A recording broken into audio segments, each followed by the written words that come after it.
Okay, had any suggestions for videos in 4 months, so I'm going to do video game walkthroughs, and as you can see I'm starting with Pokemon Fire Red.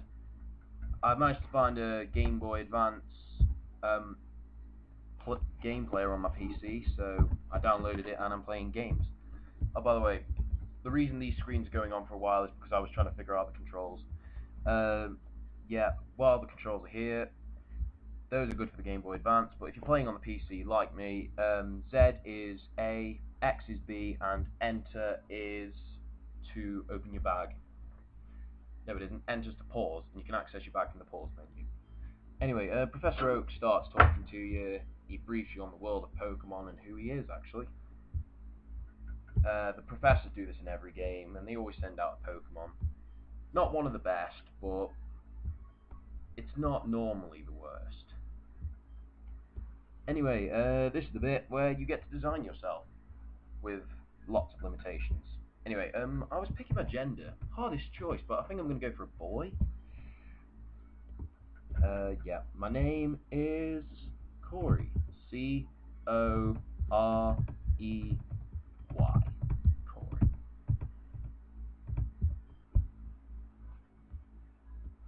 As if I didn't make it clear enough, Professor Oak. Anyway, I'm going to pick Gary. I can't explain Kaz and Toru. They're normally two random names. But, unless if anyone can clarify that. Anyway, it said green. Now, they always have colour, but that's because they have Pokemon as a manga series as well, and your avatar you're playing as is red, and his is normally blue, but since it's Fire Red and Leaf Green, your rival has been called green in this. It would be red in Fire if you were playing Leaf Green.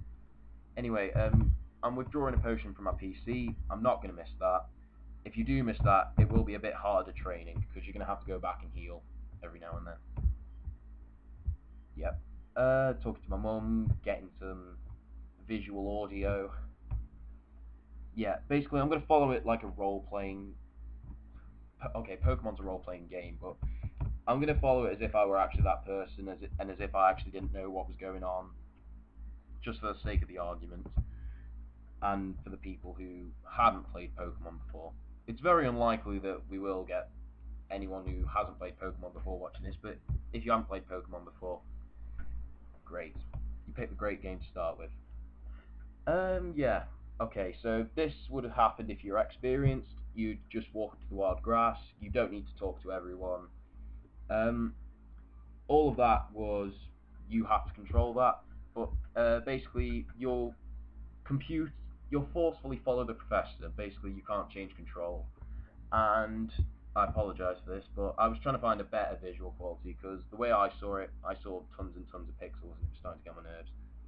I mean, it looked good, but it looked a bit fragmented, so I tried fixing it, and it sort of worked actually, but not completely. So I apologise if it's not as good visual quality as it could be. Anyway, let's carry on. Basically, Gary's getting a bit pissed off, so yeah. Now here we go. Oak will let you choose first, so it suggests that you win the favoritism over his grandson, but technically, you don't. Reason I say this is in a min, yeah. Anyway, here are the three Pokemon.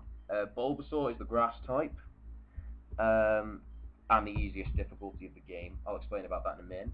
This is Squirtle, the water turtle. Bulbasaur's like a grass dinosaur. The Charmander's the fire lizard. He's awesome. I picked him. I used to pick Squirtle, but yeah. I realised that there are a couple of water types I'm going to want on my team later, so I've changed my plan. You can give a nickname to your Pokemon if you want, name whatever you want. Now that's the thing, Gary will pick the Pokemon that super affects yours. So if you pick Charmander, he'll pick Squirtle because water beats fire. If you pick Squirtle, he'll pick Bulbasaur because grass super affects water. And if you pick Bulbasaur, he'll pick Charmander because grass super affects fire. You'll only have a normal type move and a stat to increasing or decreasing, increasing for you, decreasing for your opponent's move. I'm going to growl to lower his attack. Yeah. So here we go. The growl. And then I'm going to keep scratching him because I don't want to waste too many turns. I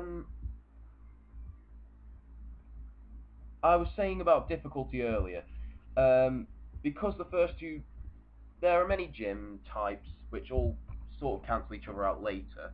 But for the first part of the game, whilst you're training and you don't have many types of Pokemon, I'm going to go with the first two gyms just to ease the argument a bit in my favour.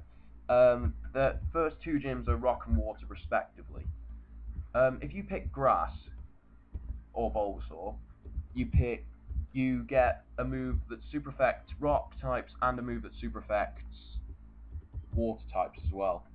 So getting the first two gym badges should be easy for you. By the way, in case you didn't know, if you beat a gym, then you get a badge. Water, super effect rock, not as effective against water, and fire is super affected by rock and water. So rock and water are likely to kill it. Anyway, I won against Gary, so he's having a bit of a tantrum now. Oh yeah, I'm gonna make short videos, which like certain towns, certain bits of training, etc. Anyway, my video is about to end, but basically I'm about to head out to the wilderness. This woman will give you a tip, but basically I'm going to save my game in a minute. Oh, it's enter to open the menu. Anyway, I will see you next time.